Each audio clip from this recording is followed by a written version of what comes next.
This quick video is to just help with one of the homework questions because it's a beast of a homework problem.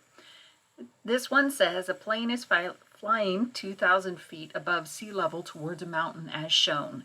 The pilot observes the top of the mountain to be 16 degrees above the horizontal and immediately flies the plane at an angle of 20 degrees above horizontal. The airspeed of the plane is 100 miles per hour. After 5 minutes, the plane is directly above the top of the mountain. So at this point up there, how high is the plane above the top of the mountain when it passes over, and what is the height of the mountain? And we have a little bit of a rounding cushion. So we're looking for the total height of the mountain, but we're also looking for this space right here. This is a great trig problem because we can't go directly to either one of those answers. What we want to use instead is that the plane is traveling at 100 miles per hour for 5 minutes, and that will give us a distance.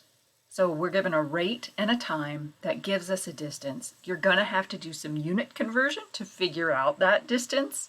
What that distance is going to be the upper line right here, because that is the path that the plane took. We can figure this out using the plane was flying at 100 miles per hour. I'm going to write that as miles divided by hours for 5 minutes. 5 minutes, instead of writing that in terms of minutes, it might be useful to think of that in terms of hours. So how do you do the unit conversion, translating minutes to hours? And how do you take that speed and the time and translate it to a distance? This distance is going to be useful because what we have is essentially a right triangle right here, or rather we have two right triangles. This distance that you just found is the hypotenuse of that triangle. We're also told the angle of this triangle, it's this beta, which in this particular problem is 20 degrees. So now we know an angle and a distance of a right triangle.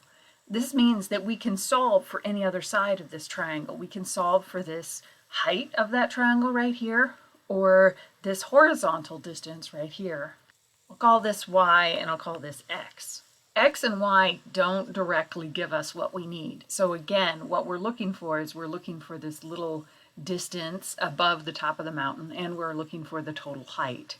It seems like there's something about the total height. And by the way, that's the height of the mountain, which means that line should probably stop right there, not all the way up there. What is useful here is this triangle shares a leg with another triangle.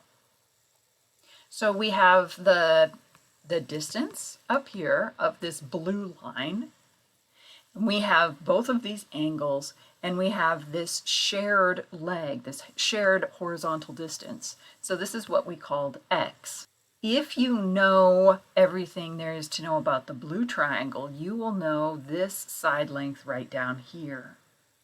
This is important because now we can focus on this other triangle, the triangle that has alpha as the angle.